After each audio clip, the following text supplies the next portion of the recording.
Hello, this is Greg Scorzo, and welcome to Culture and the Offensive's podcast, where we will be discussing first Donald Trump and then focusing on a discussion of Donald Trump's immigration policy.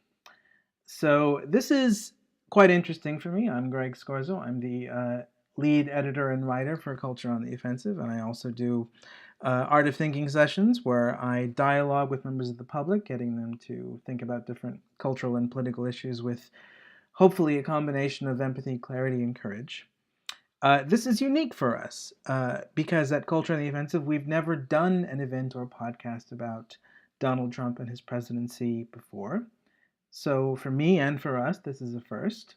And I'd also like to say that there's a reason why it's a first, and that is doing anything where you discuss US President Donald Trump today is always going to be fraught with peril, because if you say anything which is anything other than just complete and total adamant visceral condemnation, people start to spit fire at you. And this is because we live in a very polarized time where a good percentage of the public, maybe even most of the sections of the media establishment and most of the press, think that Donald Trump is kind of a Mussolini-esque or Hitler-type figure.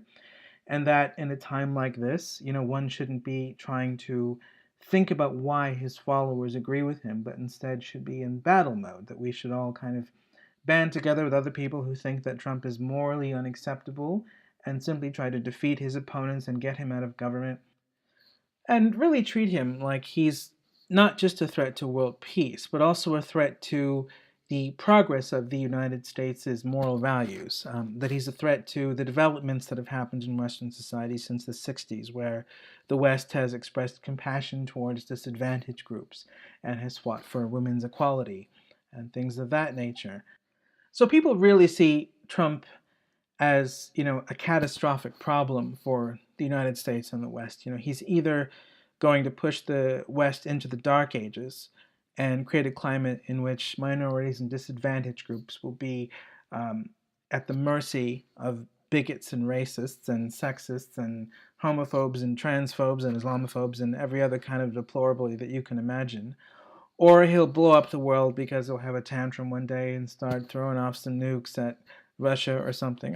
And the irony there is that a lot of his opponents wish he would escalate tension with Russia rather than decrease tension with Russia. So they're probably more worried about wars with Iran or countries they have more favorable attitudes towards than Russia, who they see as responsible or complicit with the Trump presidency's existence.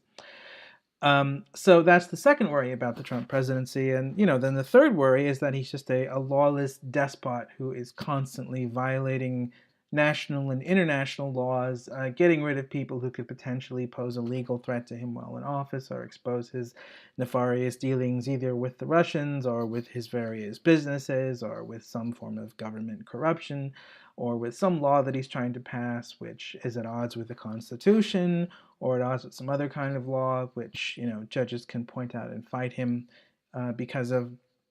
So these are the main worries about Trump that people have that today make people not really interested in seeing him as a political opponent and more as a kind of evil that needs to be fought with a purity that one might fight Satan or something along those lines, where, this isn't a time to debate, negotiate, compromise, persuade. This is the time to fight.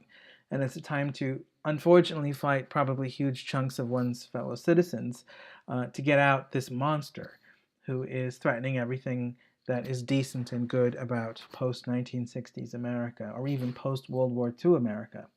That seems to be the attitude that people today have about Donald Trump, and that's why doing any kind of discussion or analysis of Trump, which isn't uniformly condemnation-oriented, is going to get a lot of people upset, angry, and probably not listening.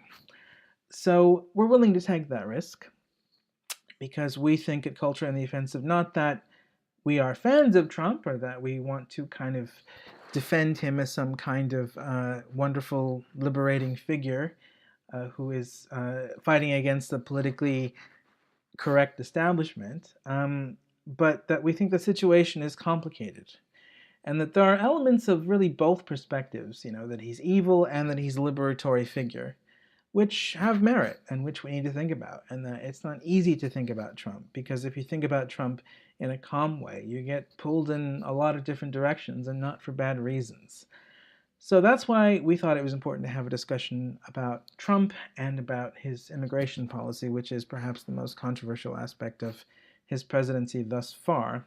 Although who knows what the most controversial aspect of it will be next year. It could be something totally different, because with Trump and his unpredictable administration, you never know what's going to happen next. That's one of, the exciting and terrifying things about the time that we live in.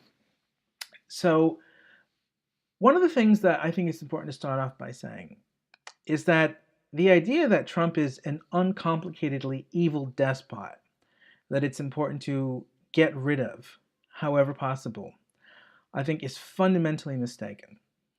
And the reason it's fundamentally mistaken is because it's far too certain that one's political opponents are idiots or assholes. And whenever you start with an assumption that your opponents, some of whom may constitute huge chunks of your country, are either idiots or assholes, you've left the democratic mindset. So what is the democratic mindset? The democratic mindset is the idea that none of us can have absolute 100% certainty about what is right and wrong, what is just or unjust, what is oppressive or not oppressive when it comes to how we should treat each other. That's why we have a democracy. That's why we have two sectors of the political spectrum which vie for power. That's why we have to occasionally compromise and allow in leaders who bring in laws that we find unjust. And if we find them unjust, we have to argue against them and convince other people that we're right. And in the process of engaging in that argumentation, be open to the possibility that we could be wrong and they could be right, or something in the middle might be the best course of action. Right? That's the democratic mindset. So in order to have a thoroughly democratic mindset, you can't start with the assumption that your fellow citizens, or huge chunks of the political spectrum that you have to live with, are people that are so beyond the pale of morality in terms of what they think that it's more important to fight with them than to engage with them, persuade them, and possibly be influenced by things they tell you. That's dangerous. That's far more dangerous, as far as we can see, than anything that the Trump administration stands for, because the Trump administration is fundamentally a transient political organization that has many people within the government and probably most of the people within the media trying to either discredit it or get rid of it or find some way to depose of Mr. Trump from the office of President of the United States. So this is far from a protected political organization that has no opposition, that can do whatever it wants without any pushback. In fact, the Trump administration probably gets far more pushback and opposition than any presidential administration that I've ever seen in my lifetime. And I can't think of a presidential administration, even going far back as Nixon, to be so vehemently opposed by so much of the mainstream. In fact, if you support Trump, that's what'll risk ending your career these days if you're any kind of a Hollywood celebrity or somebody who works in an industry which is not even liberal, but just mainstream. To come out in favor of the democratically elected president of the United States is seen as, it's severely damaging mark on your character, in part because so much of the opposition, that is so much of the anti-Trump brigade, don't even think that Trump has a legitimate claim to the presidency of the United States because he didn't win the popular vote, even though the contest between him and Hillary Clinton was a contest where both agreed that the winner would not be the person who got the popular vote, but the person who won according to the legal procedure for deciding the presidency via the Electoral College. Both parties agreed to that. But, lots of people still think he's not a legitimate president.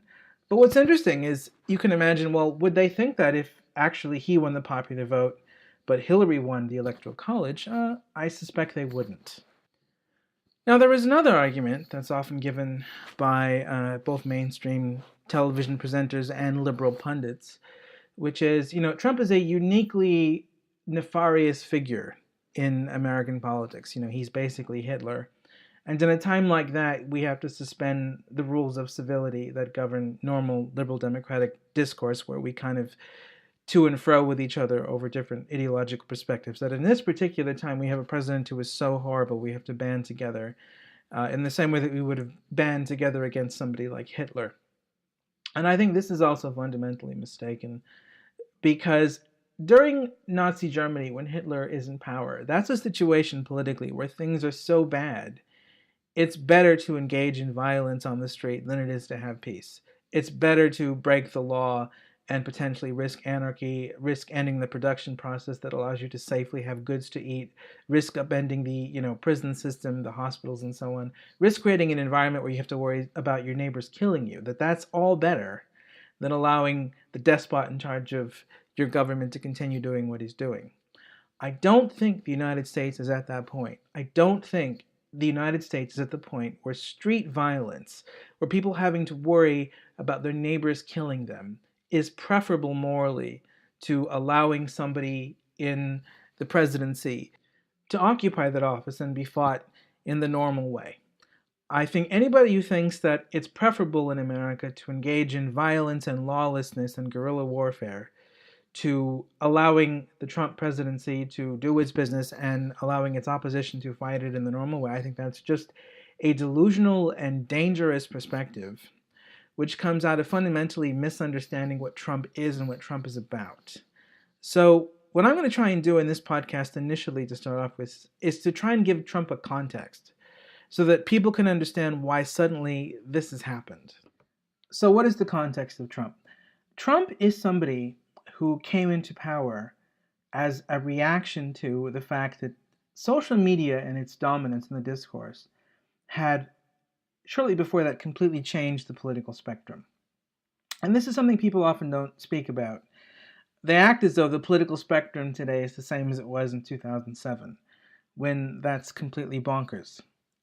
What happened in about 2013, 2014 is first the left changed its core principles, and then the mainstream adopted the social agenda of the new progressive left, which was not the same as what the left had been in the previous decade, even in the early parts of this decade. So the left, in a way, had this massive radical makeover in about 2013, 2014. And as a result of that makeover, a lot of people like myself have abandoned the left. I'll explain to you why. The left in the 90s, the left in the noughties really, had really two core principles. The first was welfarism, which is the idea that the government should protect people in ways that the market cannot.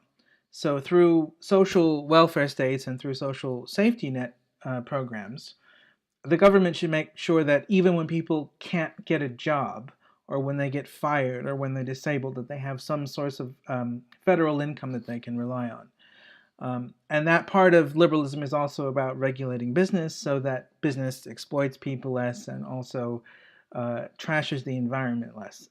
So that's the economic dimension of the old left.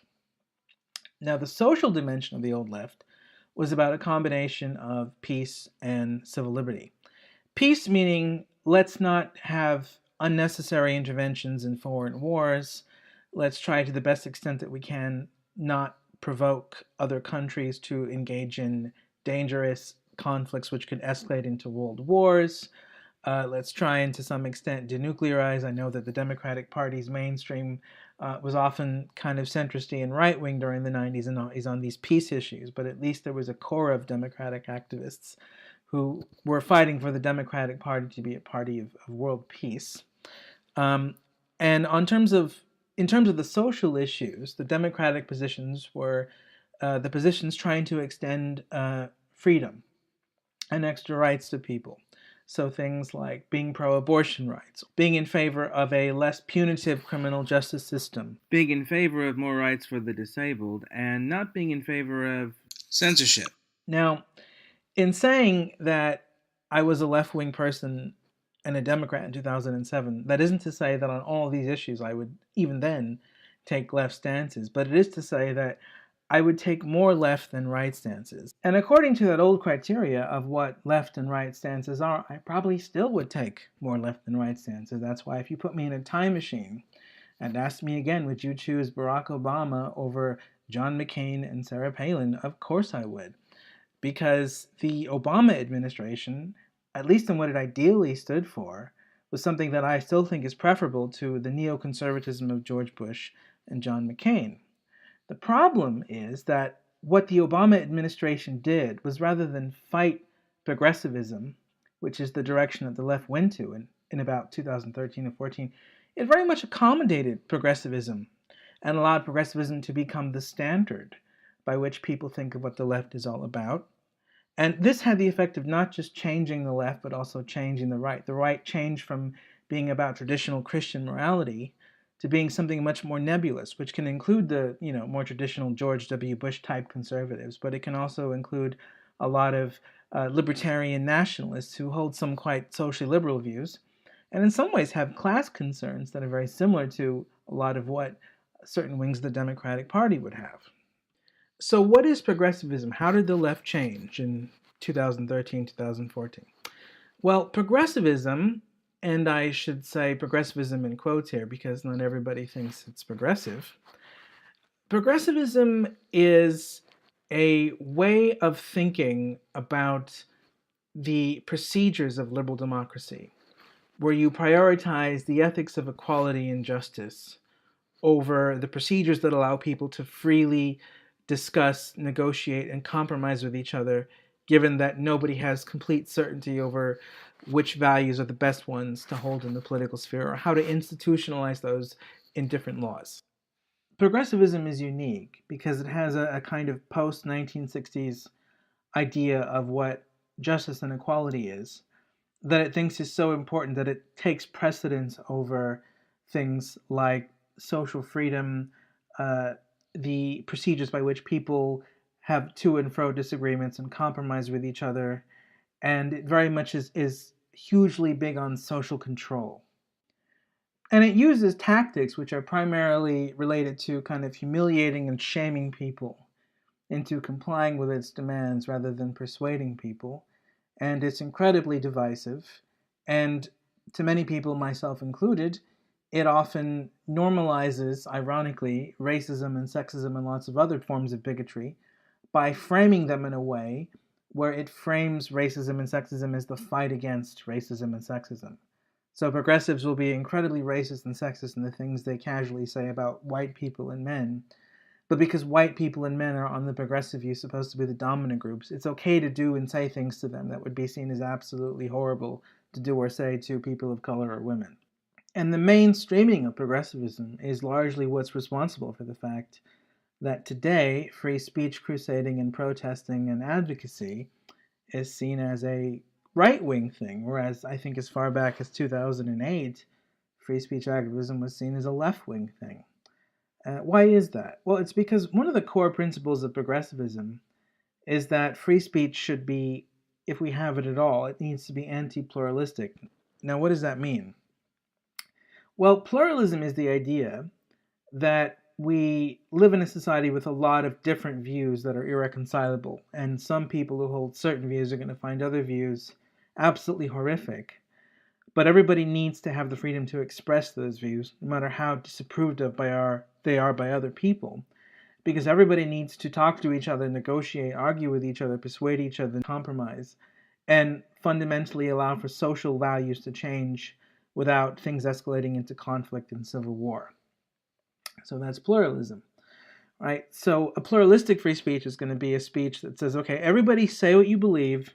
We're going to try to the best of our ability not to stigmatize you if you say anything that's ridiculously stupid. We're just going to argue against you and try to convince you to change, and you can do the same with us if you think that we're being ridiculously stupid.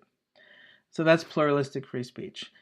What anti-pluralistic free speech does, and this is very much the conception of free speech that progressives have, is it allows you to say things that are ridiculously wrong, according to the left, without being legally punished, although on some occasions they do advocate legal punishments, and hate speech is one of the mechanisms by which they want offensive speech to be legally punished. But there's a whole range of speech that they don't want to be legally punished, but they want to be socially stigmatized.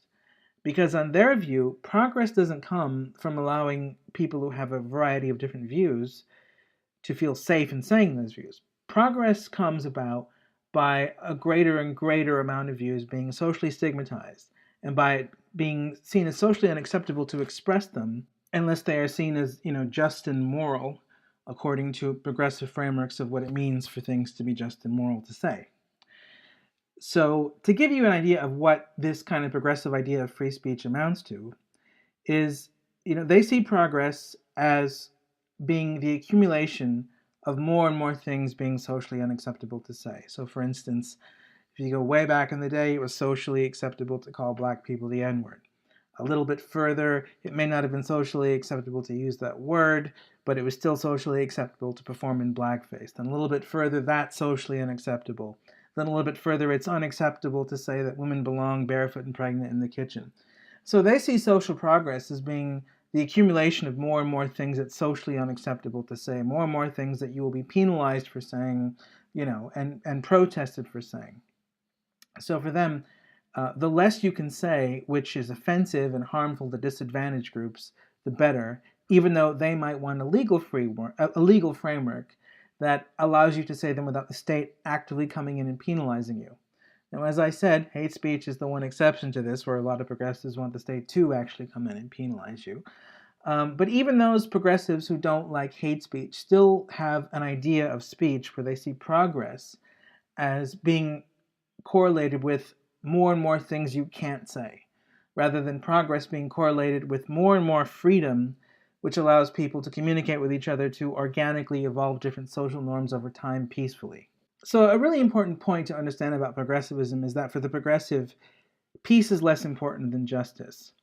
So tolerating people being offensive or derogatory about disadvantaged groups is not worth the benefits of staying in a peaceful situation where reactionary views can organically evolve out of favor over time. The progressive wants justice now and is willing to sacrifice both freedom and the pluralistic climate where people can feel like they can say what they think in order to create justice now for the vulnerable. For the progressive, justice for the vulnerable is far more important than the freedom of bigots to say harmful things. For the anti-progressive, actually the freedom for the bigots is more important because that freedom ensures that social norms can change in a peaceful climate where everybody feels like they have some ownership over the change. And B, because it's important for those bigots to change. It's important for those bigots to be persuaded that they're wrong. You can't persuade them if you protest against them and tell them they're pieces of shit. You have to talk to them and you have to engage with them. You have to see them as something distinct from the views that they hold that you think are horrible.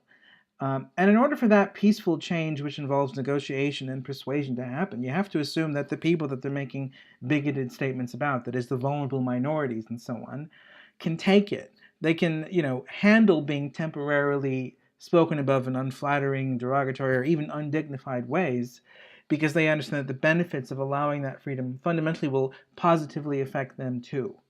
So progressives very much value the immediate relinquishing of injustice over the long-term social change, which is the result of procedures that keep things peaceful and keep people free enough to say what they think.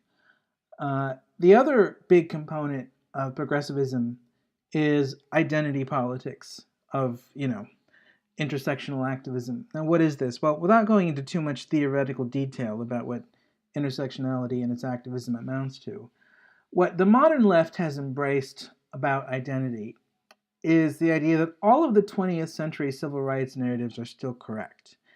That we still have a society in America which is overwhelmingly racist against people of color and which privileges white people, a society which is overwhelmingly misogynistic and privileges men over women, a society which is overwhelmingly anti-gay, anti-transgender, anti-Islam, anti-anybody who doesn't represent the majority demographics of the population.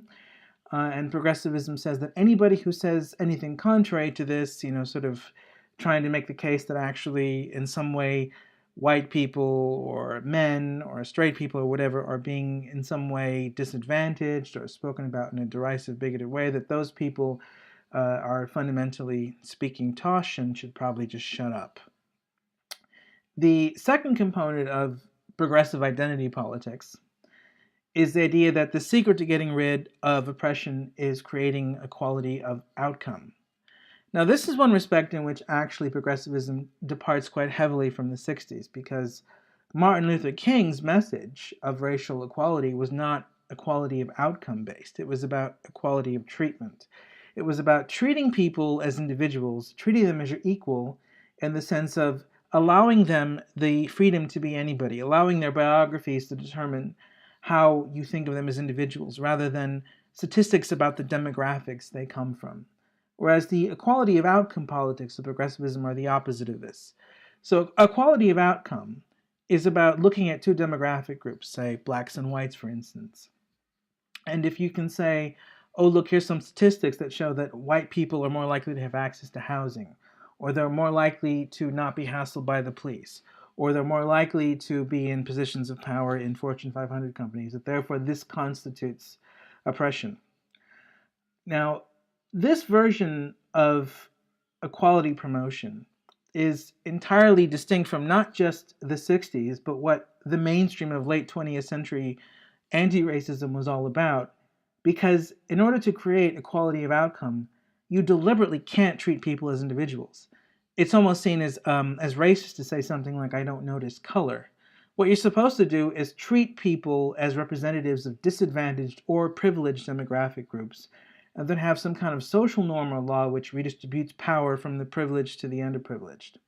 And often this is etiquette, where, if you're in a conversation as a white person with a person of color, the person of color gets certain conversational considerations and privileges that you don't. And it can get quite complicated because you might have a situation where one person is white and the other is a person of color, but the person of color is male and the white person is female, so then you have to make judgments about, okay, who gets what privileges, who has to make what sacrifices, etc., etc.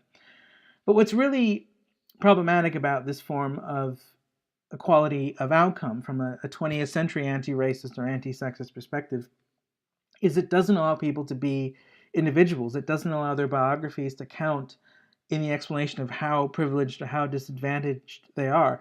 All that matters is the demographics that they come from and statistics about those demographics.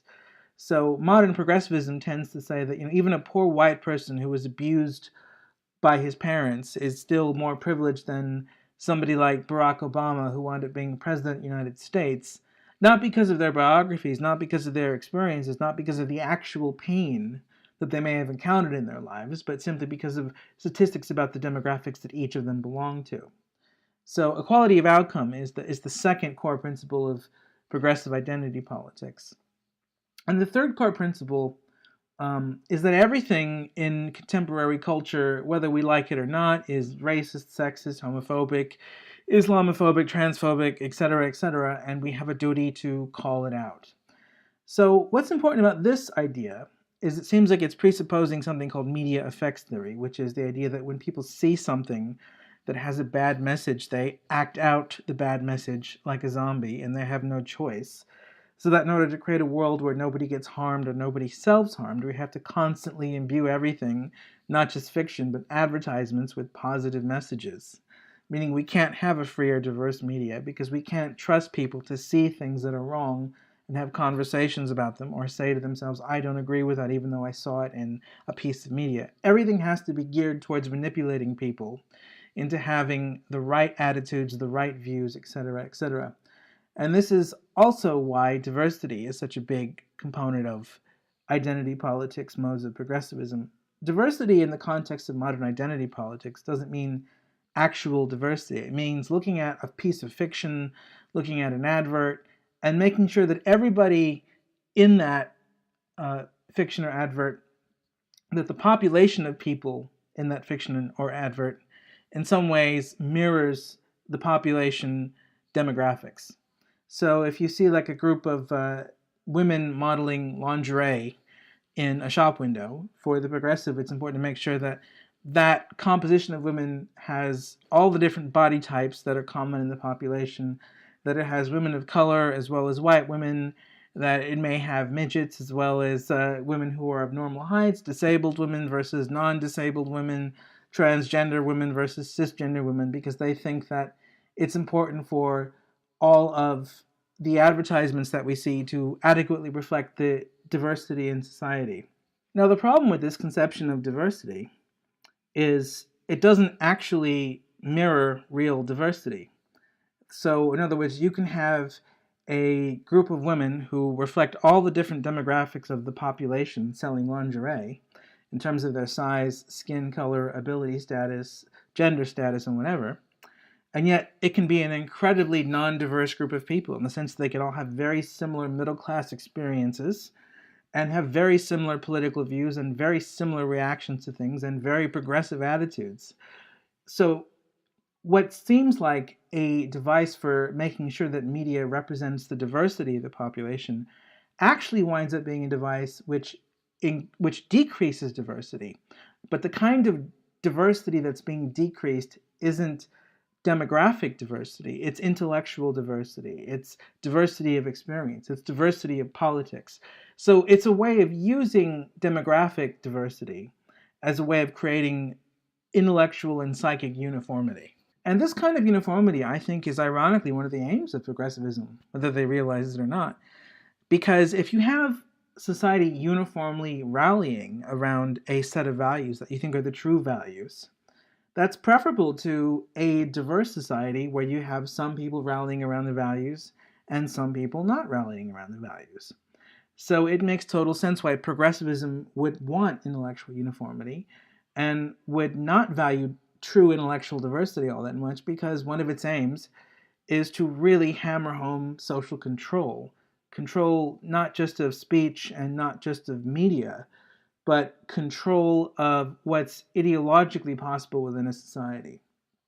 Now, one of the mechanisms that progressives use to achieve control is by making people as safe as possible, not just safe in terms of physical safety, but also safety in terms of psychic safety, so that if people feel distressed or hurt by comments they don't like, as long as those comments seem to be reflecting a privileged perspective or seem to be disadvantaging minorities, then progressives will want to stigmatize those comments and allow minority groups to have places they can go to or some kind of legal option that they can make use of so that they don't have to hear the things that denigrate them.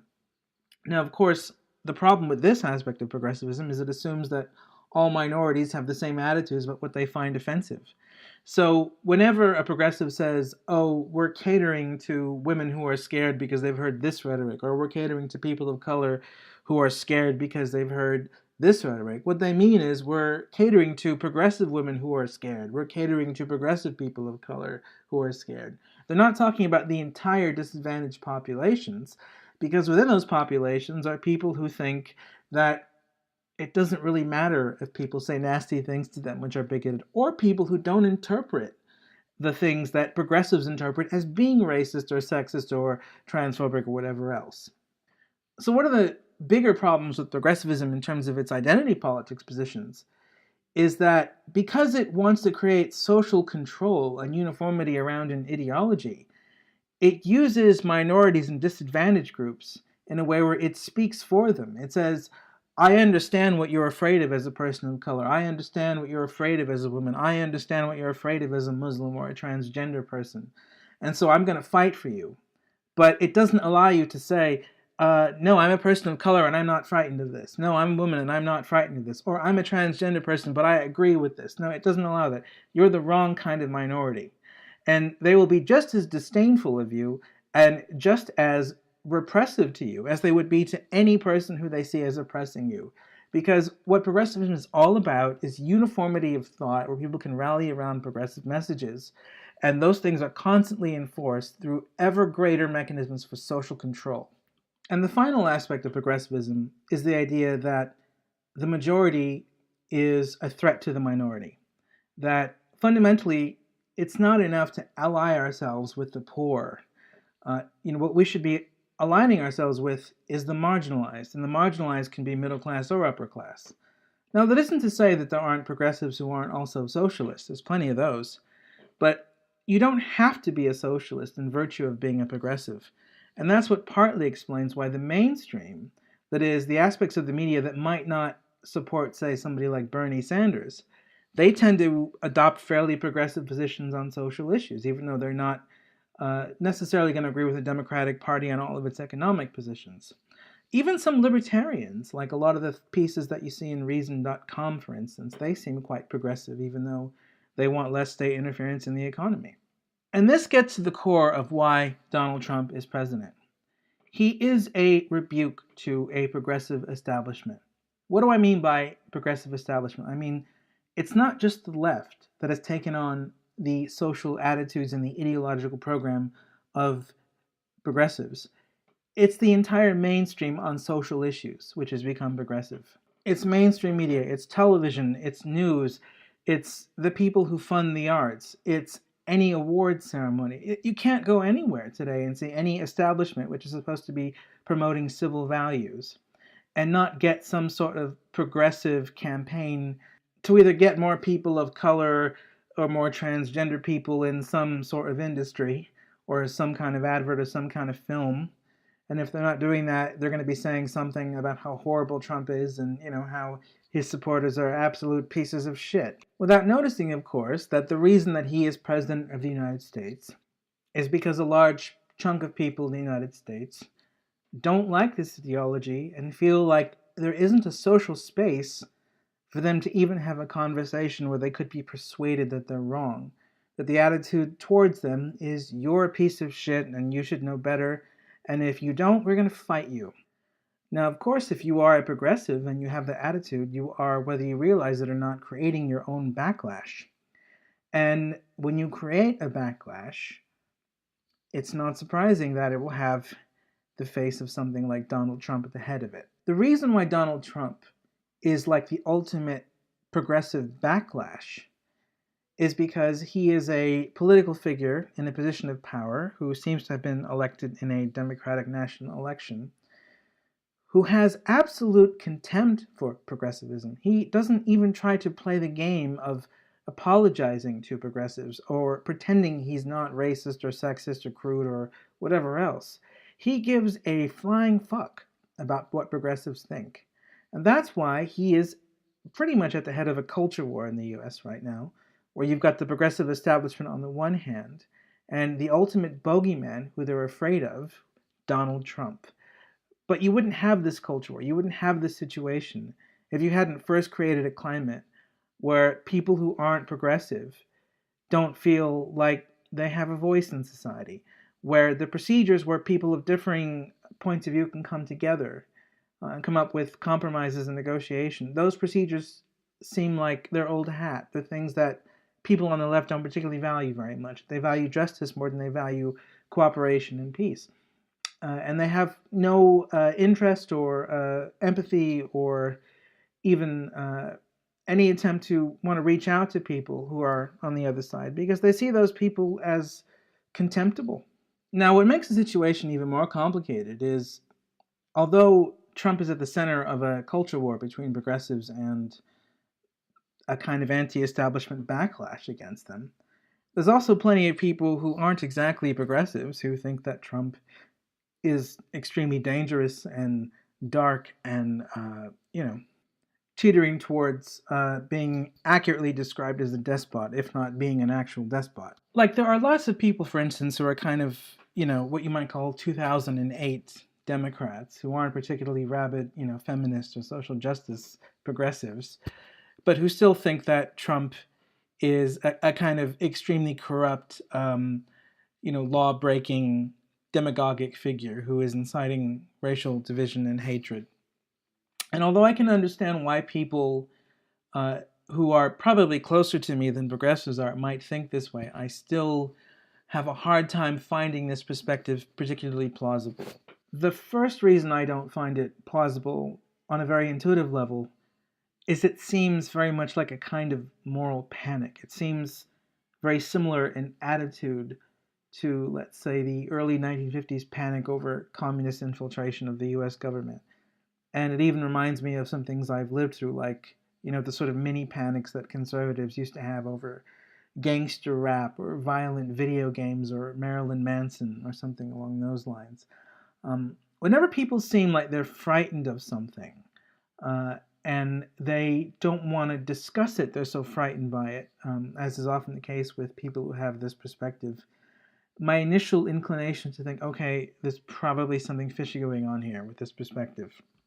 The second reason I tend not to intuitively find it plausible is whenever you talk to somebody who thinks Trump is, beyond the pale of acceptability, and you're talking to one of the few people who will actually talk to you about this rather than just get angry at you for not already agreeing, they always give you like a ton of arguments, like, 30, 40, sometimes 50 arguments and sub-arguments.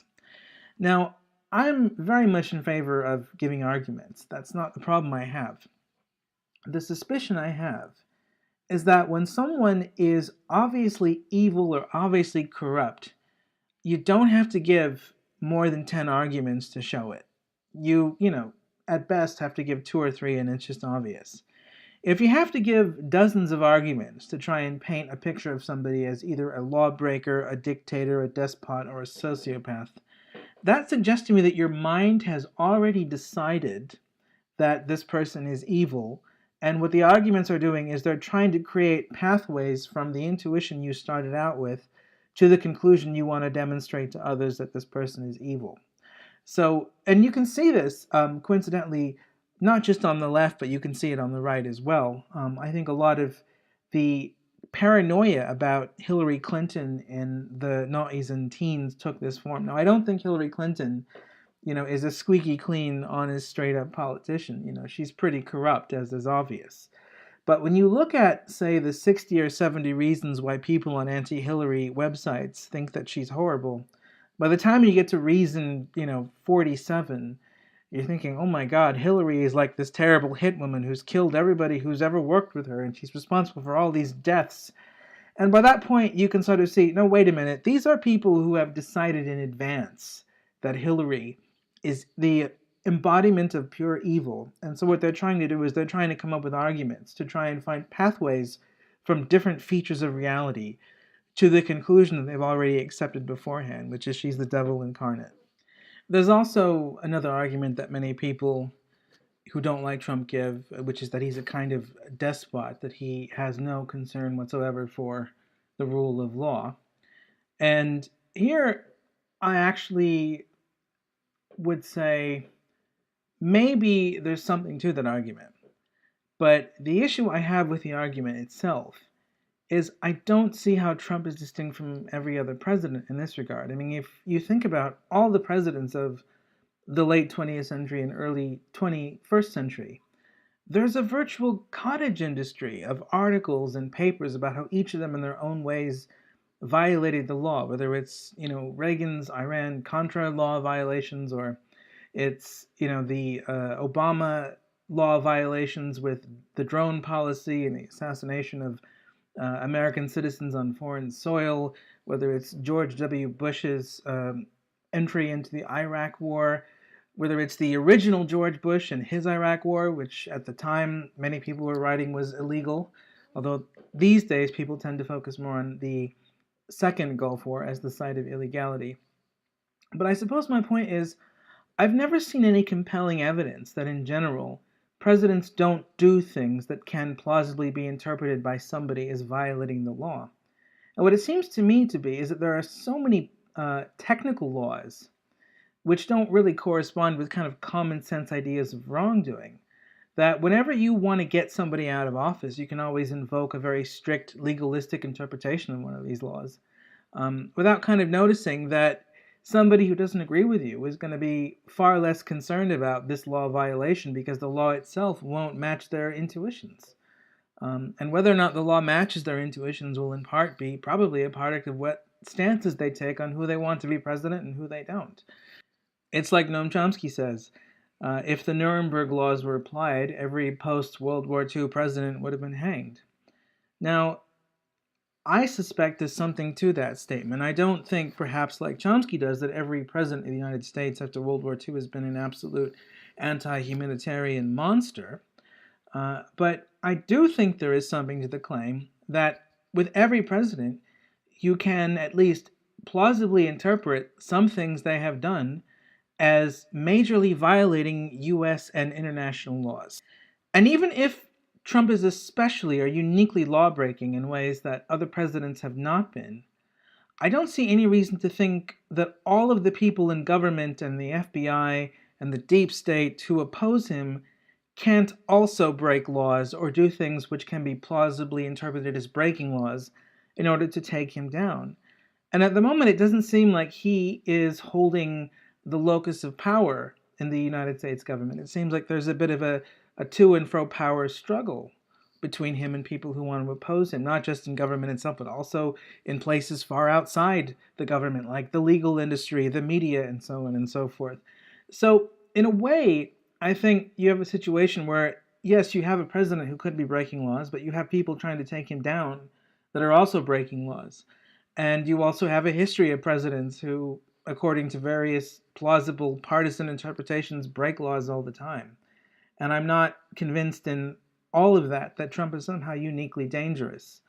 Um, when you think about it, the presidents who have come the closest to bringing the U.S. into, and the world into catastrophe, think of things like the Bay of Pigs or the Cuban Missile Crisis. That was Kennedy.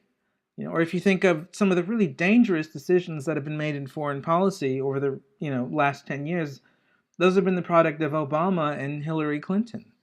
So it's not as if the nice presidents, the Democrats, the ones who have a reputation for being more peaceful and less reactionary, are the safer ones when it comes to not having America fall into incredibly dangerous foreign policy situations. I mean, it was Lyndon Johnson who brought America into the Vietnam War under what many think were false, illegal pretenses. And when you think about, the Japanese internment camps at World War II, that was Roosevelt. When you think about the dropping of the atomic bomb, that was Harry Truman. These aren't presidents that are, particularly reviled from the perspective of history. And these aren't presidents who are seen as particularly right-wing and extreme. Another argument that Trump opponents often make to show that he's uniquely dangerous is that, he wants to take away your rights. He wants to put in Supreme Court judges that will undermine hard-fought rights that have been institutionalized in American society for years, especially things like abortion rights or immigration rights, which we'll talk about in a second.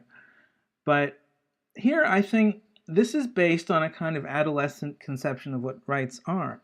Rights are not categorical imperatives that come from the sky like commandments from God that we must always adhere to. Rights are products of democracy. Rights are products of people deciding that they want people in their society to have certain protected capacities because, having thought about it and discussed the issues, they think it's okay for those protected capacities to be institutionalized in law. But that's always precarious. That's always provisional. There's always, and there should always be, opportunities to discuss those rights again and think, are those the best choices that we could have made? Are we mistaken in giving people certain rights that maybe once we've reflected upon it after a certain amount of decades they shouldn't have? This is a conversation that constantly needs to be going on. And the people who are upset about rights being taken away, I think, have an attitude of, no, because something is a right, you shouldn't have to talk about it. It should always be protected. You shouldn't even have to think about it. And that's the wrong attitude to have, not just about rights, but any law.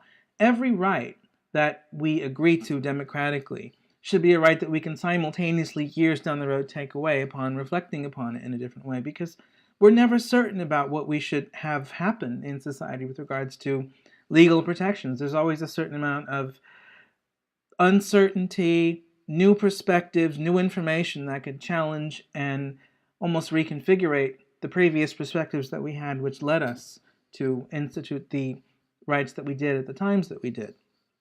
Now, I'm the first, for instance, to say that I'm still pro-choice. I still think abortion should remain a legal right.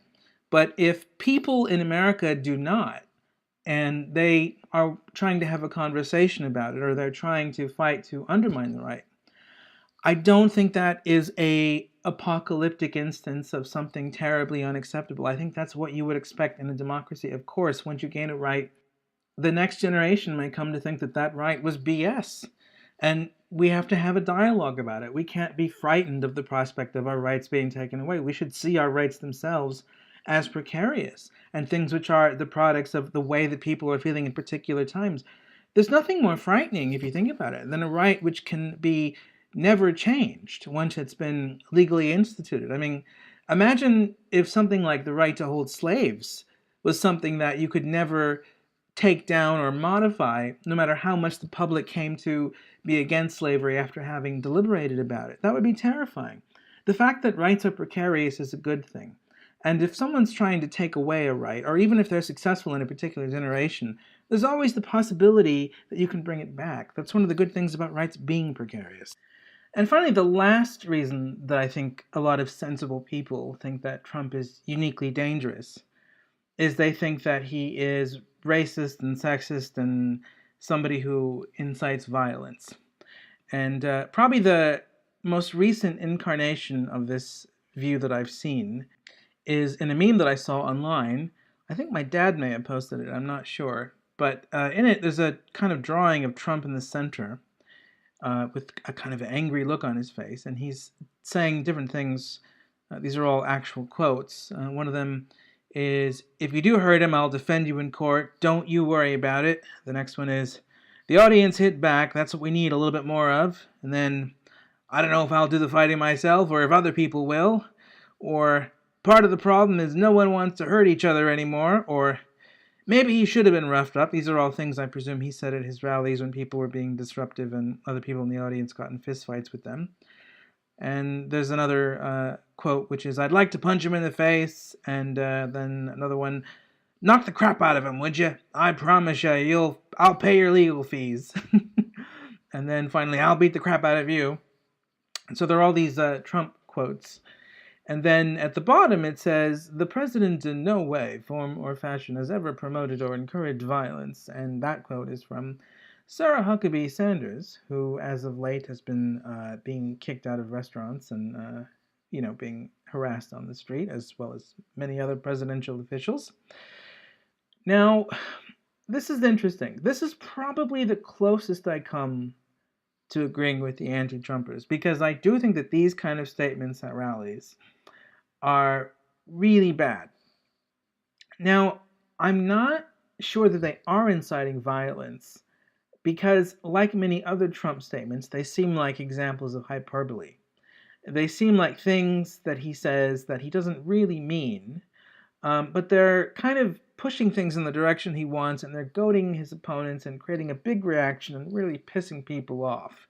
So the sort of provocateur statements, now whether or not they promote violence or not, in a literal sense, I think there's some ambiguity about, but I don't think a president should be a provocateur.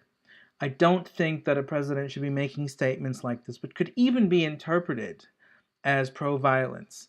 Whether he's trying to piss off progressives or whether he's trying to make his base feel like, oh wow, it's so wonderful that a president can say something politically incorrect. Yeah, I don't care. Because I don't think fundamentally that a president should be a provocateur. And Trump as a provocateur is pretty shitty in the sense that a good provocateur will say something offensive and still make it hard to argue against him or her because he or she will have an argument to make or a set of facts, or he or she will be pointing out some form of social hypocrisy that isn't as easy as you would like it to be to argue against, even though the provocateur has said something you find offensive. Trump is terrible about this because he's constantly making claims without researching and making sure that the statements that he makes are factually correct. Now, I get that most of us believe things that if we had, fact checkers behind us constantly monitoring and analyzing what we say would probably be giving us a ton of shit for making all sorts of false claims. But he's not an ordinary citizen. He's the President of the United States. The President of the United States should not be provoking and antagonizing his enemies in a country as big as the United States. And this is where I really depart from the anti-progressive right at the moment, even though you could say maybe in a way I'm sort of a strange, weird kind of ally in a different fashion.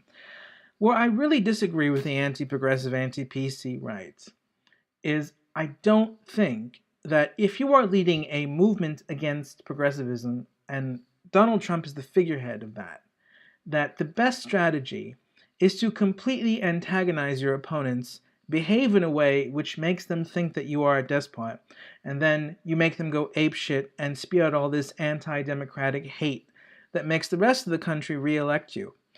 I get how that is a short-term strategy which may for Trump be quite beneficial in terms of making sure that Republicans and Trump get surprise elections happening in their favor that scare the crap out of the rest of the country. But I do not think it's good as a general principle to make headway by scaring the crap out of your enemies. It's fine for people like Milo Yiannopoulos to scare the crap out of progressives, but you don't want a president of the United States doing that. Because one of the jobs of the president is to be a diplomat, is to persuade his opponents that he's right. If you don't do that, you sow division and you create conditions which escalate things more towards violence and civil war, which I would not want because I like the United States of America and I don't think its people should be involved in situations where they're scared to be in public or have to face the threat of violence coming either from their neighbors or from their political opponents or whoever else. So, in that respect, I'm very much against what Trump does as a political strategy. But I also think, in defense of Trump here, that there's a distinction between characterizing Trump as a kind of Machiavellian liar and acknowledging the truth, which is he makes quite flagrant false statements all the time because he doesn't give a shit. There's a difference between lying about the truth and not giving a shit about the truth. When you lie about the truth, you know that you're telling falsehoods and you're trying to pass them off as truths. I don't think Trump gives a shit enough to do that. He says what he wants to say. He doesn't really care about making sure that it's correct. And he notices that the less he cares, the more his opponents get upset, the more his base cheers, and the more his opponents look like absolute crazies, in which case they lose elections. And like I said, although that may be a short-term positive strategy for him in the present, in the long term, it's really bad for democracy. And this is probably the reason more than any other that although Trump is leading an anti-progressive movement, which in theory I am somewhat supportive of, I still think that this is an extremely inefficient, problematic way of leading an anti-progressive movement. Ideally, an anti-progressive movement would be head by a Democrat rather than a Republican, because I think fundamentally the left should be liberal. It's not Republicans who should claim the mantle of liberalism. But even beyond that, I think that whoever is leading the anti-progressive movement, it shouldn't be somebody trying to antagonize the other side. It should be somebody trying to persuade the other side.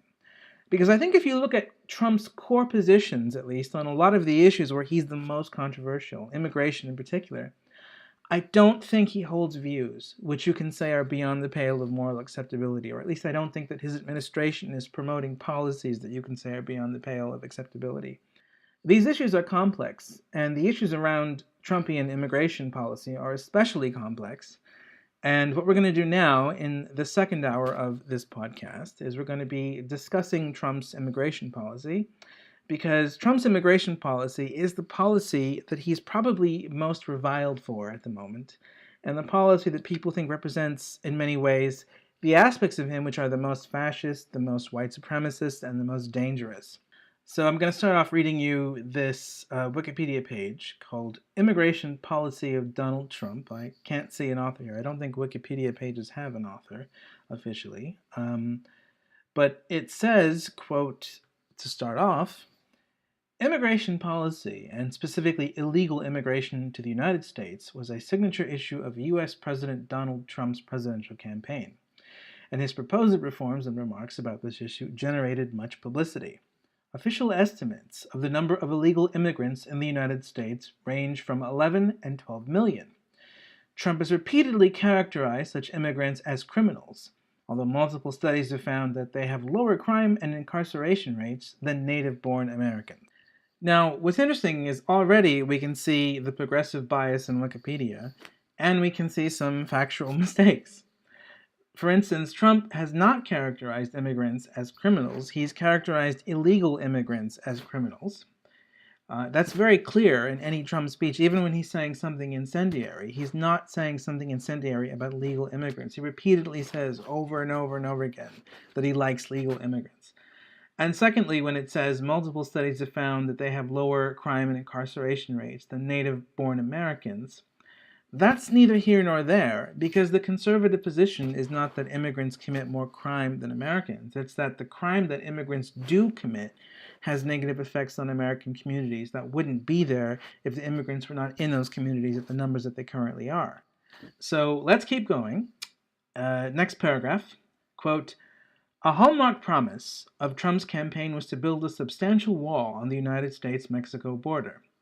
Trump has also expressed support for a variety of, quote, limits on legal immigration and guest worker visas, unquote, including a pause on granting green cards, which Trump says will, quote, allow record immigration levels to subside to more moderate historical averages, unquote. Trump's proposals regarding H-1B visas frequently changed throughout his presidential campaign, but as of late July 2016, he appeared to oppose the H-1B visa program. As president, Trump imposed a travel ban to prohibit issuing visas to citizens of 7 largely Muslim countries.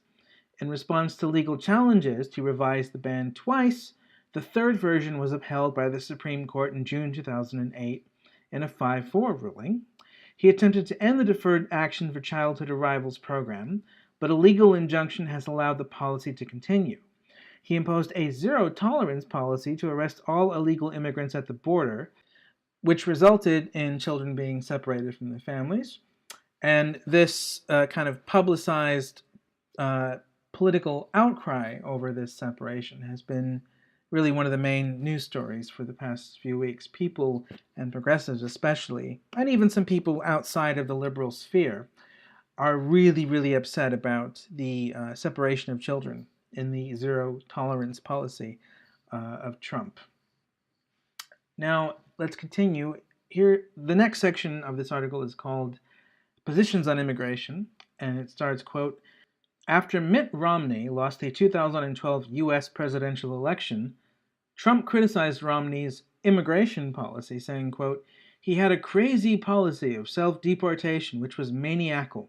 It sounded as bad as it was. Then he lost all of the Latino vote. He lost the Asian vote. He lost everybody who is inspired to come into this country," unquote.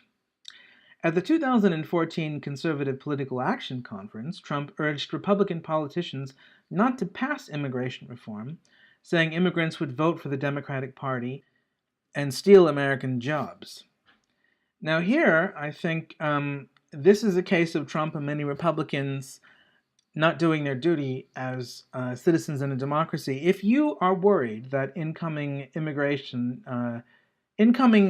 illegal immigrants as well as legal immigrants will somehow vote for the Democrats because they think that you're against them, your job is to convince them that you're not. What you don't do is try and prohibit them from coming into the country because you want to maintain a stranglehold on certain sections of the electoral map. But anyway, let's continue. Quote, "During the 2016 U.S. presidential election, Trump questioned official estimates of the number of undocumented immigrants in the United States, asserting that the number is actually between 30 and 34 million. PolitiFact ruled that this statement was pants on fire, citing experts who noted that there is no evidence supporting an estimate of that range." Surprise, surprise.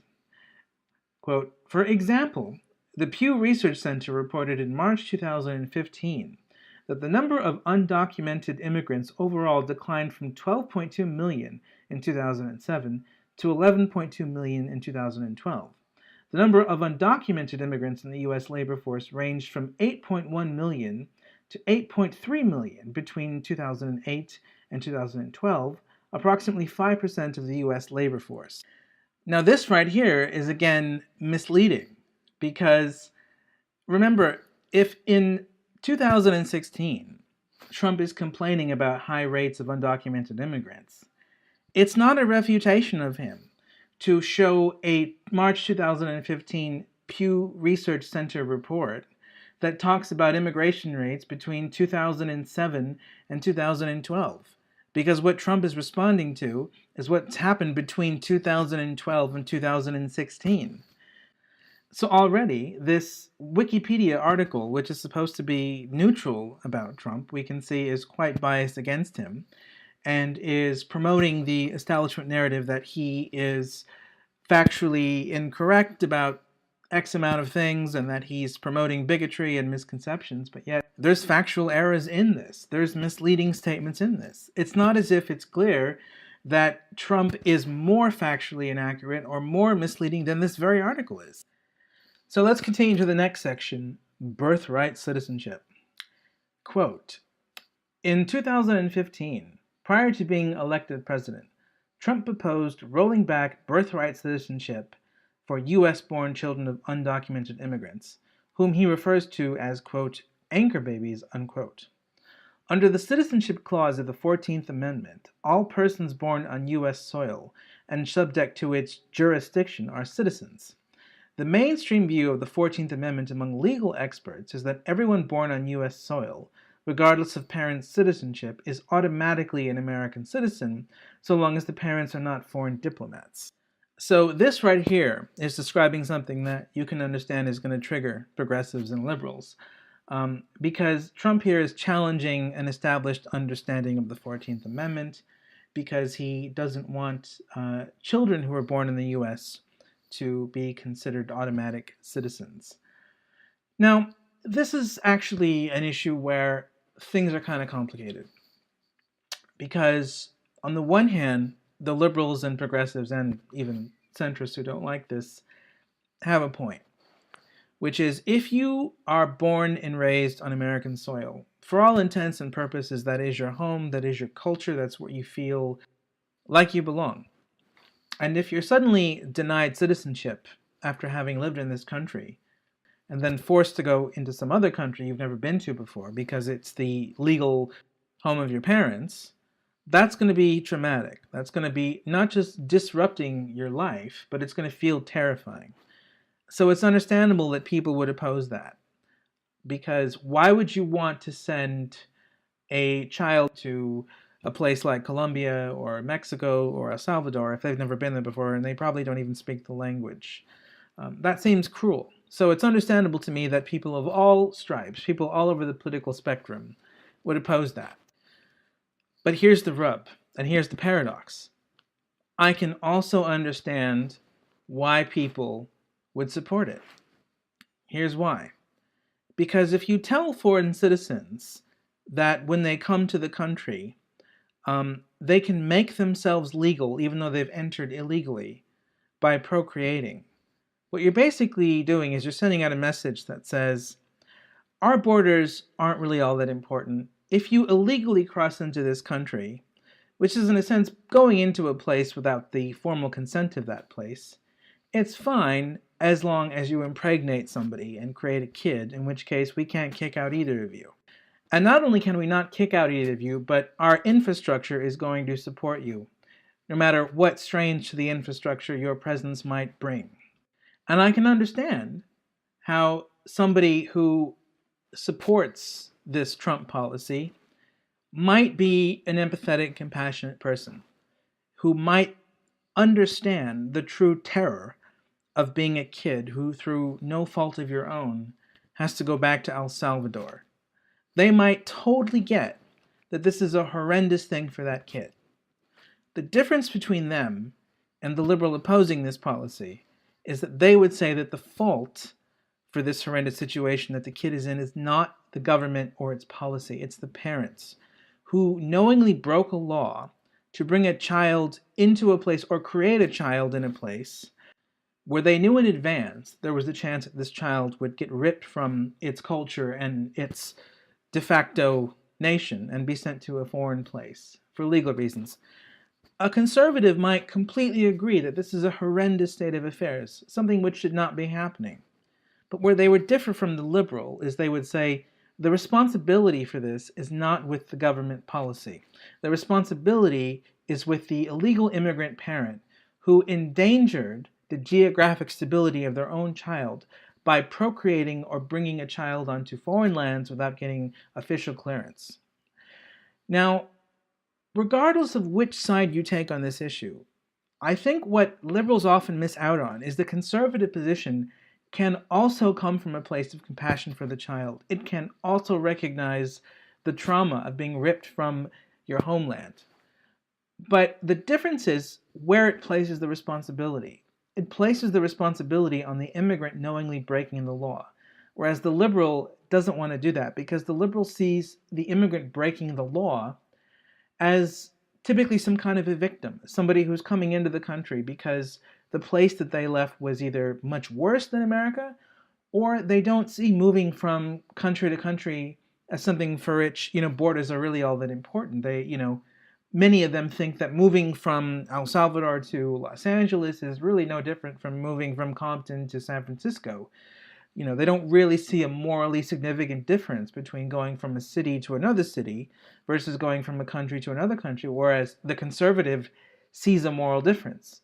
And there needs to be a conversation about that, rather than one side simply writing off the other side as an uncompassionate, unpleasant bastard.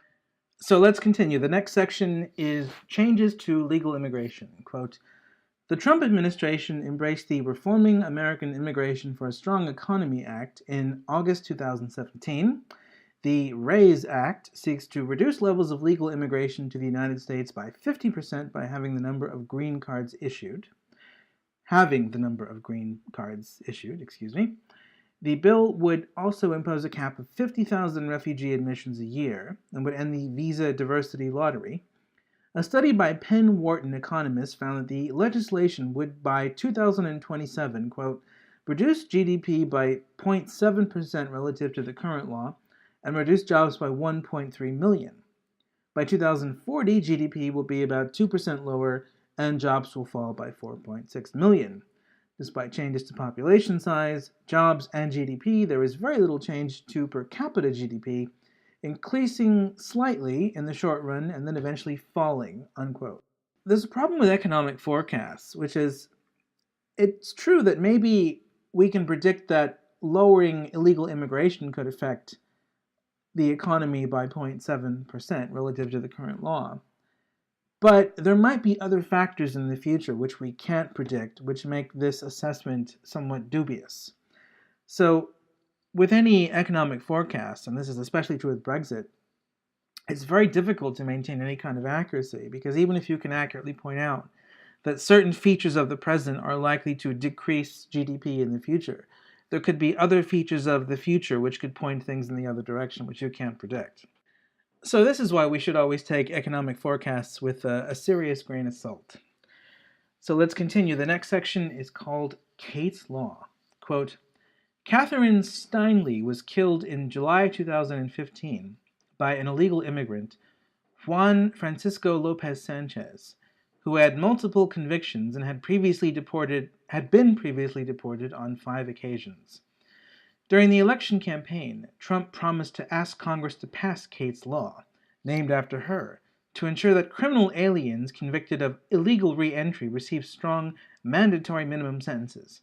A Senate version of the bill was previously introduced by Ted Cruz in July 2016, but it failed to pass a cloture motion. Now, this is actually a good example of something that progressives are going to say is causing division and bigotry. Because it's sort of stereotyping illegal immigrants as the sort of people who would come here, commit horrendous crimes, be sent back, and then come in again. But, the problem is, regardless of whether this percentage of illegal immigrants is high or low, the idea of anybody illegally coming into your country and committing a serious crime, being kicked out, and then being able to come back is worrying. And the worry over stigmatizing illegal immigrants, because that's who we're stigmatizing, we're not stigmatizing legal immigrants with Kate's Law. The worry over stigmatizing illegal immigrants shouldn't be more morally serious than the worry that even a small number of illegal immigrants could come into your country, commit serious, life-threatening crimes, be kicked out, and then come back again. So this is something that I'm sure progressives get triggered over, but if you really think about it, is quite sensible.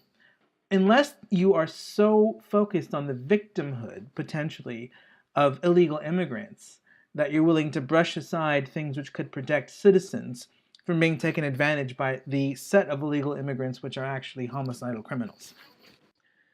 Okay, so the next section is called Border Security and Border Wall with Mexico. Quote, Trump has emphasized U.S. border security and illegal immigration to the United States as a campaign issue. During his announcement speech, he stated in part, quote, when Mexico sends its people, they're not sending their best. They're not sending you. They're sending people that have lots of problems, and they're bringing those problems. They're bringing drugs. They're bringing crime. They're rapists. And some, I assume, are good people, unquote.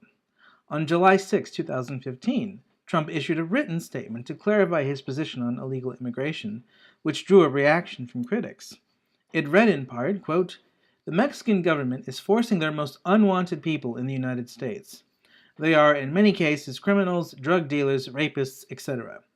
This was evident just this last week when, as an example, a young woman in San Francisco was viciously killed by a 5-time deported Mexican with a long criminal record, who was forced back into the United States because they didn't want him in Mexico.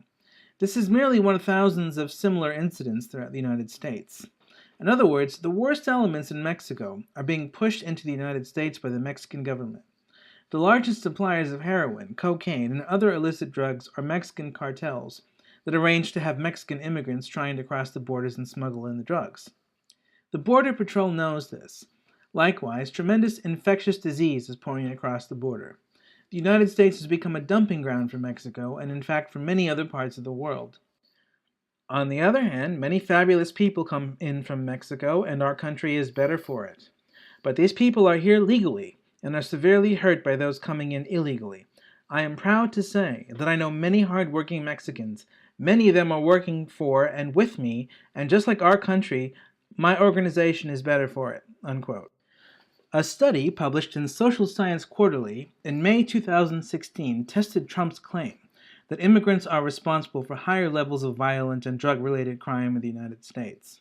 It found no evidence that links Mexican or illegal Mexican immigrants specifically to violent or drug-related crime. It did, however, find a small but significant association between undocumented immigrant populations, including non-Mexican undocumented immigrants, and drug-related arrests. Now, there's already a couple of problems with this.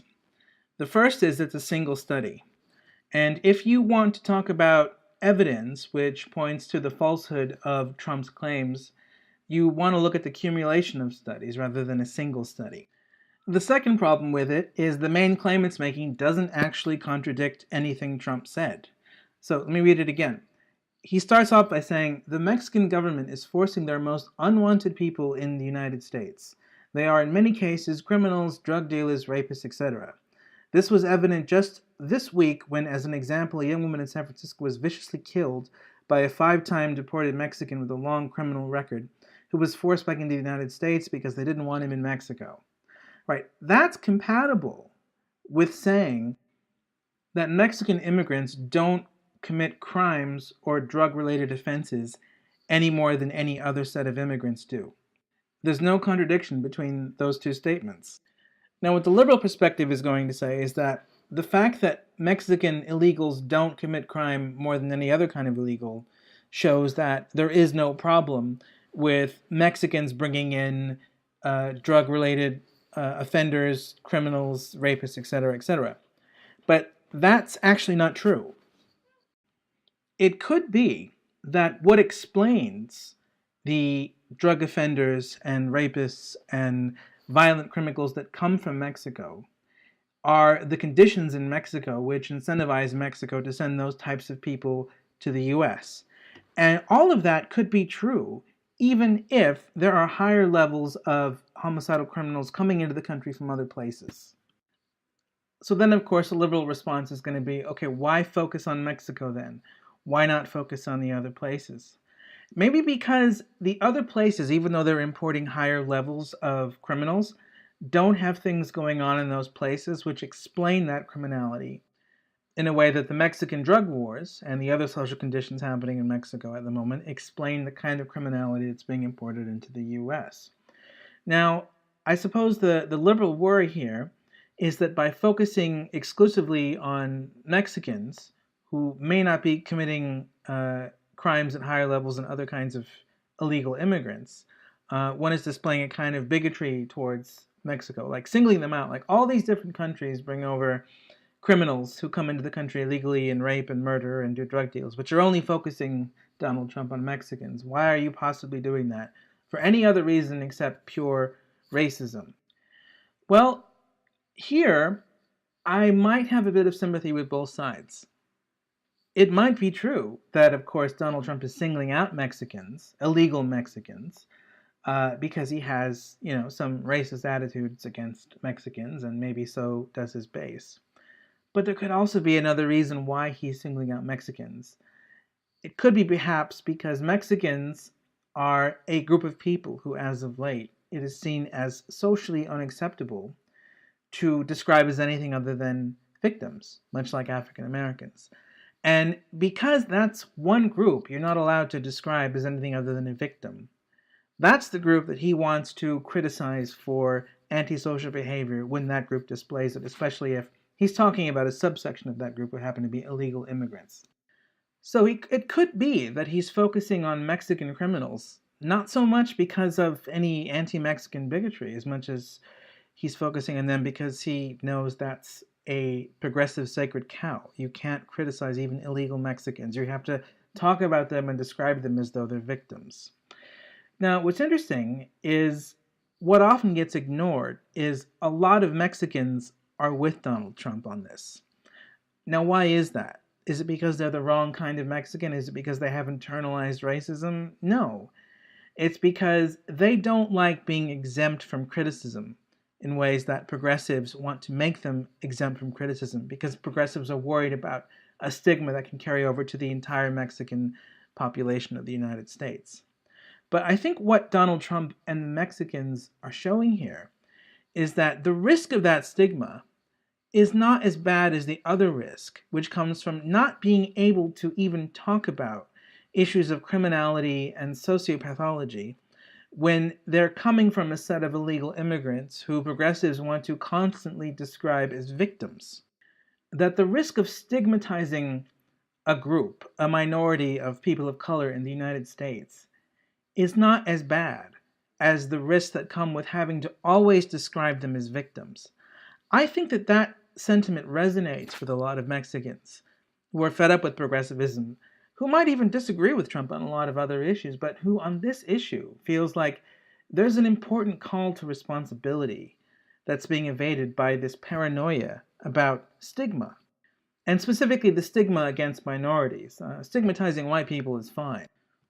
Anyways, let's continue. Quote, in addition to his proposals to construct a border wall, see below, Trump has called for tripling the number of Border Patrol agents. Trump has repeatedly pledged to build a wall along the U.S. southern border, and has said that Mexico would pay for its construction through increased border crossing fees and NAFTA tariffs. In his speech announcing his candidacy, Trump pledged to, quote, build a great, great wall on our southern border, and I will have Mexico pay for that wall. Mark my words, unquote. Trump also said, quote, nobody builds walls better than me, believe me, and I'll build them very inexpensively, unquote. The concept for building a barrier to keep undocumented immigrants out of the U.S. is not new. 670 miles of fencing, about one-third of the border, was erected under the Secure Fence Act of 2006 at a cost of $2.4 billion. Trump said later that his proposed wall would be, quote, a real wall, not a toy wall like what we have now, unquote. In his 2015 book, Trump cites the Israeli West Bank barrier as a successful example of a border wall. Trump has at times suggested building a wall across the nearly 2,000-mile border, and at other times indicated more selective placement. After a meeting with Mexican President Enrique Peña Nieto on August 31, 2016, Trump said they didn't discuss who would pay for the border wall that Trump has made a centerpiece of his presidential campaign. Nieto contradicted that later that day, saying that he, at the start of the meeting, quote, made it clear that Mexico will not pay for the wall, unquote. Later that day, Trump reiterated his position that Mexico will pay to build an impenetrable wall on the southern border. John Cassidy of The New Yorker wrote that Trump is, quote, the latest representative of an anti-immigrant nativist American tradition that dates back at least to the know-nothings of the 1840s and 1850s. Trump says, quote, it was legal immigrants who made America great, unquote, that the Latinos who have worked for him have been, quote, unbelievable people, and that he wants a wall between the U.S. and Mexico to have a big, beautiful door for people to come legally and feel welcome to the United States.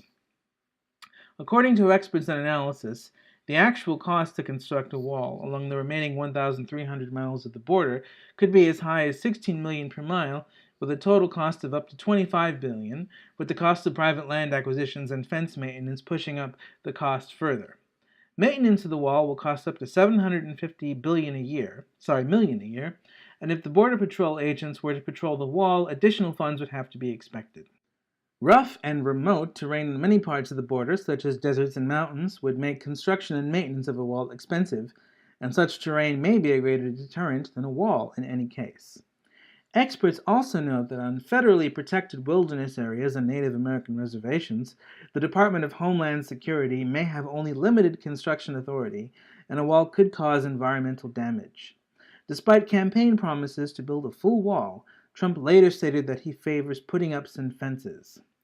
In February 2017, Reuters reported that an internal report by the Department of Homeland Security estimated that Trump's proposed border wall would cost $21.6 billion and take 3.5 years to build. The estimate is far higher than estimates by Trump during the campaign, $12 billion, and a $15 billion estimate from Republican House Speaker Paul Ryan and Senate Majority Leader Mitch McConnell. In August 2017, the transcript of the January 2017 phone call between President Trump and Mexican President Enrique Peña Nieto was leaked. In that phone call, Trump conceded that he would fund the border wall not by charging Mexico as he promised during the campaign, but through other ways. But Trump implored the Mexican president to stop saying publicly that the Mexican government would not pay for the border wall. Okay, well, right here it's pretty obvious that Trump is invoking the wall as a kind of symbolic gesture to his base. What he's trying to communicate to his base with the wall is we're sick of being told that borders don't matter, that the progressive way of understanding immigration is the only morally acceptable way. And what I want to do is give a rebuke to all of that. And as a gesture of this rebuke, I'm going to give you this wall. And, Trump is obviously, like Hillary Clinton, an incredibly shifty politician, which we can see in most of the recordings of what he says, whether it's in public or not in public. He's by no means a morally praiseworthy figure, as you can see here. But there's something problematic as well, which is in trying to make the case that the border wall is expensive, we're not getting a sense of what it would mean for a border wall to be cheap. I mean, numbers like 16 million and 25 billion sound quite expensive. But what would it be for a border wall to be cheap versus a border wall to be overpriced? We don't really know. So it seems like there's a sense in which this critique of the wall coming from people saying it's too expensive could in some ways be manipulating you. And further evidence of possible manipulation is the John Cassidy New Yorker quote, without any evidence, says that Trump is an anti-immigrant president and compares him to the know-nothings of the 1840s and 1850s. There's nothing in this entire article which implies that he's anti-immigrant, only that he's anti-illegal immigrant. So there's this kind of interesting sleight of hand which is going on amongst the progressive left, sort of suggesting that being pro-immigrant means not really caring all that much about borders. That if you do care about borders, that if you do see illegal immigrants as criminals, you're not really pro-immigrant.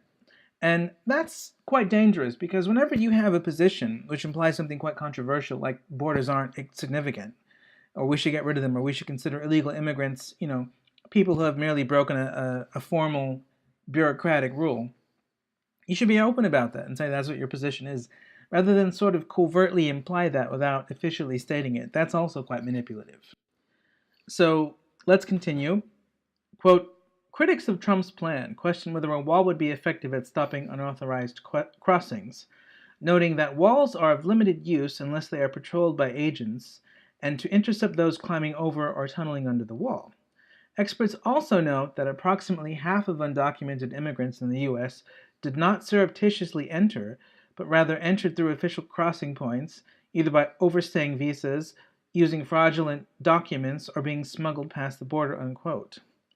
Now, what's interesting here is this isn't really a rebuttal because the supporter of the Trumpian position is going to say, I don't care that half of the undocumented immigrants came through means other than, smuggling. They're going to say, I care about the other half that came without coming through the official crossing points or by overstaying the visas and things like that. And there's also a further question that these experts don't answer, which is, if this wall would be completely ineffective, then why are there effective walls in other parts of the world that seem to be doing something similar to what Trump wants this wall to do? So, for instance, why is the wall at the Israeli-Palestine border effective, whereas Trump's proposed law would not be? The experts don't really tell us, but let's continue nonetheless. Quote, On September 12, 2017, the United States Department of Homeland Security issued a notice that Acting Secretary of Homeland Security Elaine Duke would be waiving, quote, certain laws, regulations, and other legal requirements, unquote, to begin construction of the new wall near Calexico, California. The waiver allows the Department of Homeland Security to bypass the National Environmental Policy Act, the Endangered Species Act, the Clean Water Act, the Clean Air Act, the National Historic Preservation Act, the Migratory Bird Treaty Act, the Migratory Bird Conservation Act, the Archaeological Resources Protection Act, the Safe Drinking Water Act, the Noise Control Act, the Solid Waste Disposal Act, the Antiquities Act, the Federal Land Policy and Management Act, the Administrative Procedure Act, the Native American Graves Protection and Repatriation Act, and the American Indian Religious Freedom Act. The state of California, some environmental groups, and Representative Raul M. Grijalva, Democrat, Arizona, challenging the waivers granted to permit the building of a border wall.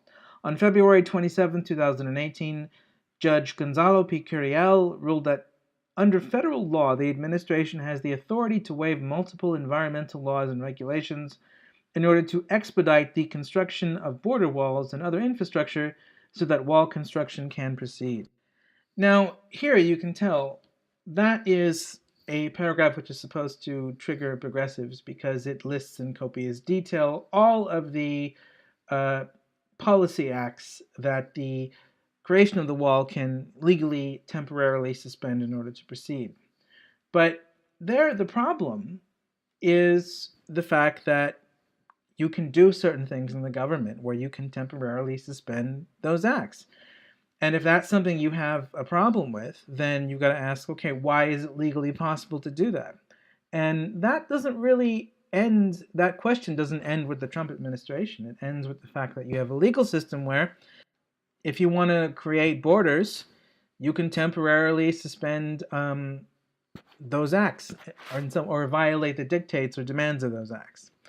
Now, the interesting question is, why can you do that? There's probably a legal reason for that, but again, this article doesn't mention that because it just wants you to be outraged. But if that's actually one of the things you are outraged about, you can research the reason why it's legal to bypass those acts when you construct a border. The reason I suspect that reason is not included in this article is because it's one that people who reading the article might find plausible. Or people might notice that this reason holds even during periods where a president is a Democrat, and they can't uniquely tie it to Trump and his racist, xenophobic border wall. So anyway, let's proceed to the next section of this article, mass deportation of undocumented immigrants. Quote, in August 2015, during his campaign, Trump proposed the mass deportation of undocumented immigrants as part of his immigration policy. During his first town hall campaign meeting in Derry, New Hampshire, Trump said that if he were to win the election, then on, quote, day one of my presidency, they're going to get out and they're going to get out fast. Trump has proposed a deportation force to carry out his plan, modeled after the 1950s-era Operation Wetback program during the Eisenhower administration that ended following a congressional investigation. Historian Mai Nagai, if that's how it's pronounced, at Columbia University, who has studied the program, has said that the military-style operation was both inhumane and ineffective. Okay, that's one historian who's obviously progressive. You could get other historians who are conservative who would probably say that it's not inhumane and not ineffective. But let's continue. Quote, according to analysts, Trump's mass deportation plan would encounter legal and logistical difficulties since U.S. immigration courts already face large backlogs. Such a program would also impose a fiscal cost. The fiscally conservative American Action Forum policy group estimates that deporting every undocumented immigrant would cause a slump of $381.5 billion to $623.2 billion in private sector output, amounting to roughly a loss of 2% of U.S. GDP. Doug Hotz-Eakin, the group's president, has said that the mass deportation of 11 million people would, quote, harm the economy in ways it would normally not be harmed. Well, again, anything which is different to what the government normally does, which is reacting to a demand that the American people have to do something, is going to harm the economy in ways it would normally not be harmed. That's just a trivial, almost tautological truth. I mean, any environmental regulation that the government might do because public opinion wants it, or any regulation of business, or any regulation of air traffic control, or anything, is probably going to cost a substantial amount of money that would harm the economy in some way that it would otherwise not be harmed. But let's continue. In June 2016, Trump stated on Twitter that, quote, I have never liked the media term mass deportation, but we must enforce the laws of the land, unquote. Later in June, Trump stated that he would not characterize his immigration policies as including, quote, mass deportations, unquote. However, on August 31st, 2016, contrary to earlier reports of a softening in his stance, Trump laid out a 10-step plan reaffirming his hardline positions. He reiterated that, quote, anyone who has entered the United States illegally is subject to deportation, unquote, with priorities given to those who have committed significant crimes and those who have overstayed visas. He noted that all those seeking legalization would have to go home and re-enter the country legally.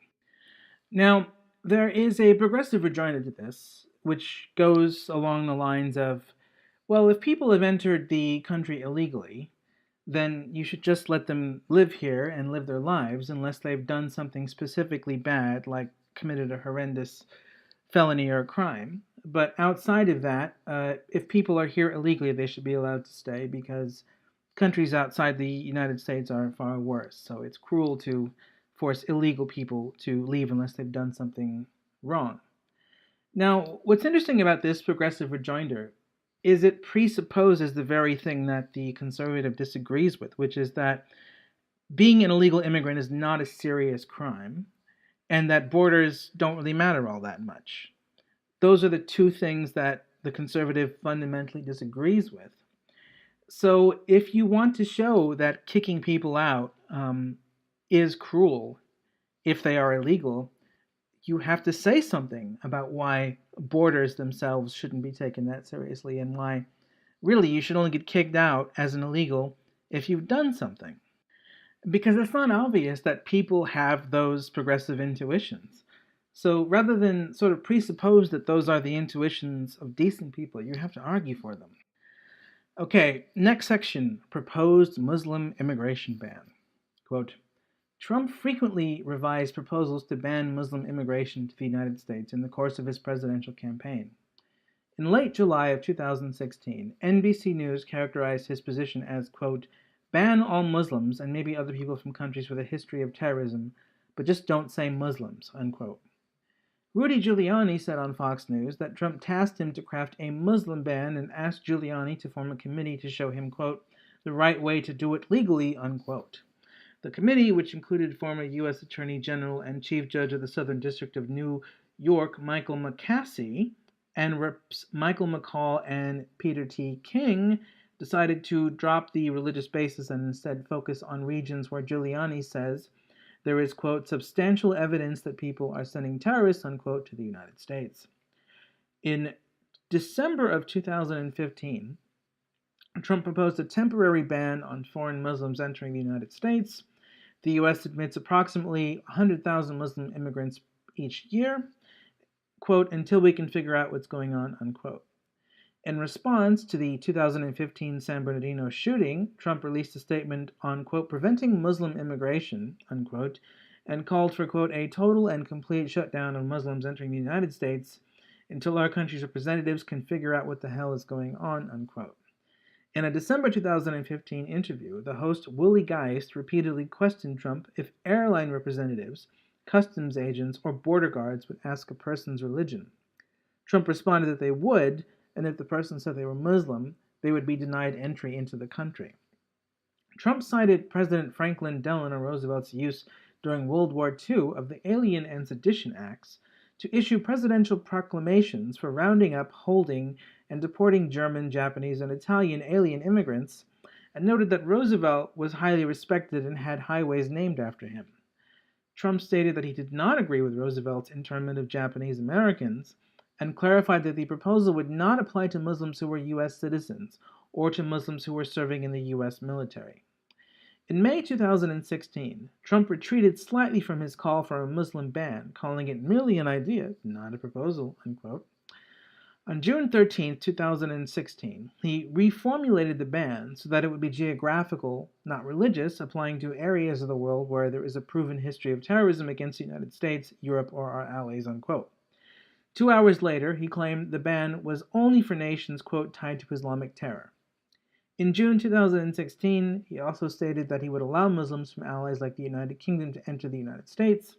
In May 2016, Trump said, quote, there will always be exceptions to the ban. When asked how the ban would apply to London's newly elected mayor Sadiq Khan, a spokesman for Sadiq Khan said in response to Trump's views that Trump's views were ignorant, divisive, and dangerous, unquote, and play into the hands of extremists.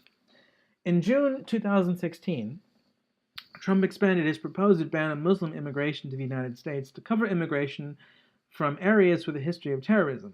Specifically, Trump stated, quote, when I am elected, I will suspend immigration from areas of the world where there is a proven history of terrorism against the United States, Europe, or our allies, until we understand how to end these threats, unquote. According to lawyers and legal scholars cited in a New York Times report, the president has the power to carry out the plan, but it would take an ambitious and likely time-consuming bureaucratic effort and make sweeping use of executive authority.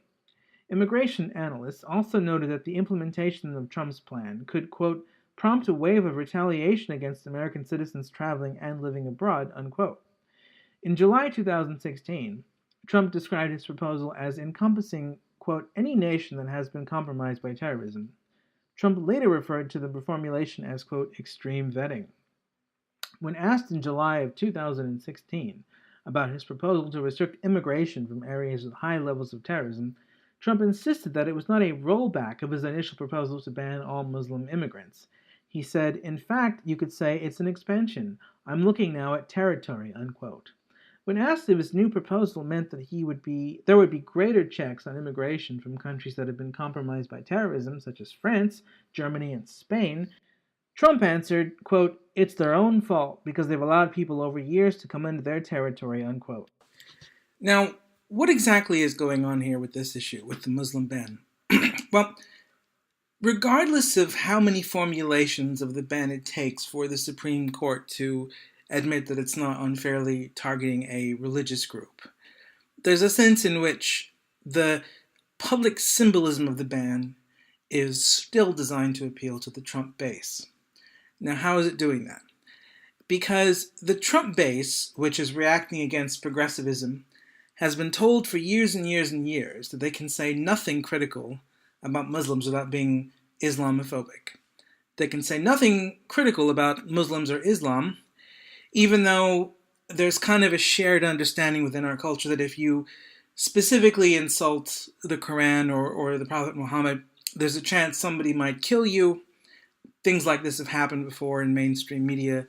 For instance, in the Charlie Hebdo massacre in France a couple of years ago. And there's also the fact that the Muslim religion, if we look at the total population of its members, has plenty of moderates, and most of its members are peaceful regardless of where they live. That's certainly true. But the kind of Muslim Reformation movement which is happening throughout the world is happening because the Muslim religion on the whole is quite extreme and reactionary and right-wing in a lot of its more mainstream beliefs. And I'm not just talking about terrorism. Even in its basic beliefs about gender and marriage and things like that, it holds views that, most Westerners would see as being in the same territory as things the KKK believes, maybe even more extreme than that. And although very few Muslims are terrorists, you're more likely to get killed by white terrorism than you are by Islamic terrorism. There is a large minority of Muslims who condone terrorism, although they wouldn't directly participate in it, because condoning the terrorism is part of the more extreme right-wing varieties of the Islamic religion. And those extreme right varieties are a lot more in the mainstream of the religion than, say, the extreme right-wing varieties of American Christianity are in the mainstream of American Christianity.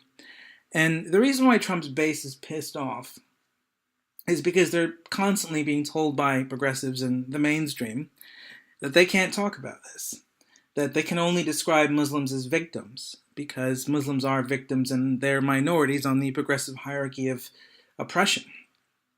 So what Trump is doing with the Muslim ban is he's saying, no, I'm allowing you to talk about this. I'm going to protect you from this religion, which has significant minorities of people who either condone terrorism or would directly participate in it if we allow enough of them to come from certain parts of the world where the vetting systems aren't really up to snuff.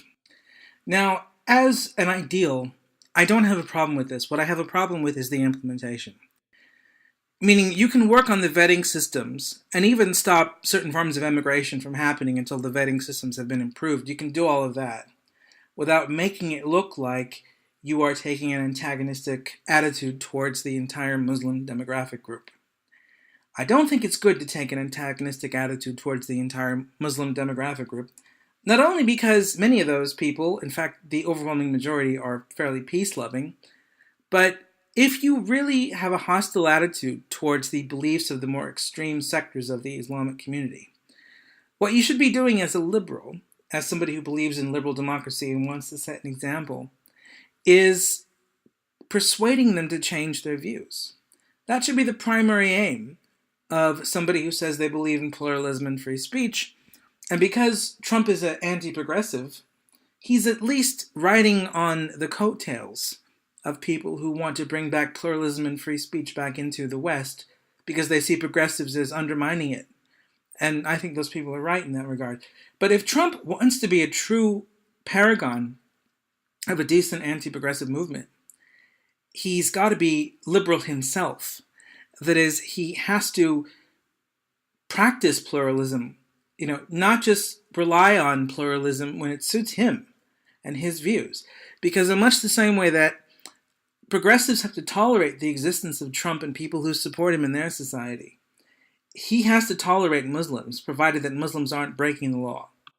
And in order to truly tolerate a demographic group of people who are not illegally entering into the country, but who are legally entering and have a religion that he doesn't have and who are mostly law-abiding, the way to tolerate that demographic group is not to say, I want to protect my country from you, but it's to say, come to my country, see how we live, see how we do things, and see how much better that is. See how much you would like it if you gave this a chance. Model positivity for people. Don't divide people unnecessarily, even though doing so is giving your base a bone and allowing them to talk about something they felt like they couldn't speak about for ages. So I appreciate why Trump would do a Muslim ban. I don't have a problem with better vetting for countries in the world which do produce terrorism. But what I have a problem with is the presentation of this ban as being a blow against Muslims, a way for America to say, we don't want you coming here. When actually what America should be saying is that if you come legally, which is what we want everybody else to do, we want to not just invite you here, we want to show you that the way that we think, the way that we do things, the pluralistic liberal democracy that produces the overwhelming prosperity that makes us so attractive, that this is better for you than remaining in a country which doesn't have it, where people have extraordinarily backward beliefs. That being progressive, not in the sense of left-wing contemporary mainstream progressives today, but truly being progressive, without quotes, is fundamentally better for everyone. That's what you should be selling, President Trump.